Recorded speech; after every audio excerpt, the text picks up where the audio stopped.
y'all doing? Just had an opportunity here. Had pretty much the family together. I think the only one that's missing is the compact M&P. We've got these are all 9mm except for this 22. We've got the M&P Pro Series 9mm, indicated by the lengthened slide. We've got the M&P regular full size 9mm. We've got the M&P Shield with the extended magazine in. Of course, you know, both of these, of course, are extended magazines. Each one of these are 22 round magazines. The Shield's got a laser on it. Then you've got the M&P 22, and this M&P 22 is a man. I'm very impressed with it because it is just like this one here, and so very, very good for training purposes. If you notice, these two have the Apex Port Sit Sear trigger group in them. This Shield still runs the factory trigger, but it's running a Smith & Wesson Pro Series sear in it. And in this 22, I'm getting ready to work a little magic on it. It may end up getting one of these triggers put in. Obviously, the trigger group itself wouldn't work for this one, but the trigger can be exchanged. So I just wanted to do a quick little video and show the family all here together. Something that you may notice between these two, no beaver tail on this one, whereas beaver tail's on that one, and on this one here. I don't prefer the beaver tail at all, so I removed it. And there you go. The one thing that I wish Smith & Wesson would have done is this back strap on the 22 is not interchangeable. The Shield, you know, I understand. The Shield is purpose to be concealable and small. I get it. It wouldn't be a bad idea for them to offer different back straps in future models. I think they probably plan on doing that. They'd be stupid not to. Plain and simple. For them to not turn around and offer some type of back straps, because you've got people with bigger hands that are willing, now that the Shield's come out and they've been able to make their claim to how thin it is and all that, that's out of the way. Now they can get down to making it the way that they should have. They should have given options for this. They should have offered different back straps on it. And I think that now that, you know, there's all these players out there, they'll be able to do that as another way to sell this gun. Because your guys that want to have the smaller gun but have bigger hands, they're willing to sacrifice a little bit of width for some added comfort, because this Shield, you can shoot this thing all day. It's not like the Taurus 709 Slim and some of these other small 9mm.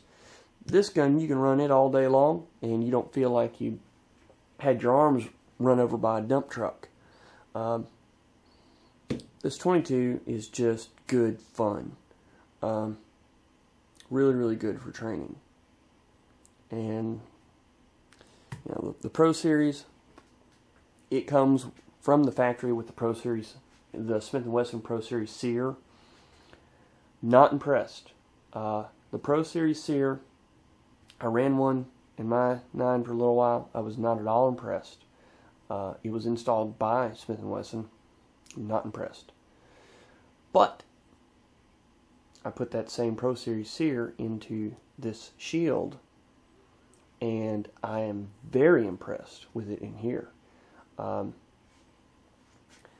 There's just a slight bit of geometrical differences in the way that your trigger bar and everything work in the Shield. and it's better. It's much better.